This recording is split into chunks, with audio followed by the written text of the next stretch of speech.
那今年人不是，就我这是蛮长了，切。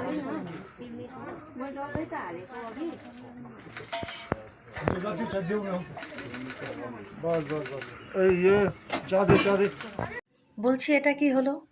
না মানে প্রধানমন্ত্রী গাড়ি থেকে নেমে ঝালমুড়ি খেয়েছে, সেটা নাটক, সেটা আগে থেকে ক্যামেরা ফিট করা ছিল। এটা কি হলো? আপনাকে কে বলেছে গাড়ি থেকে নেমে মোমো দোকানে ঢুকে গিয়ে মোমো বানাতে? ক্যামেরাটা ঠিক ঠিক কোন জায়গাটায় ফিট করা ছিল? ভালো মতো দেখা যাচ্ছে না যে আপনি কীভাবে বেলছেন মোমোটা। সত্যি বলছি ভালো মতো দেখা যাচ্ছে না। আপনার ক্যামেরাটা ফিট করাটা একদম ভালো হয়নি। সত্যি। অন্যের বেলা নাটক আর নিজের বেলা মহান, তাই না?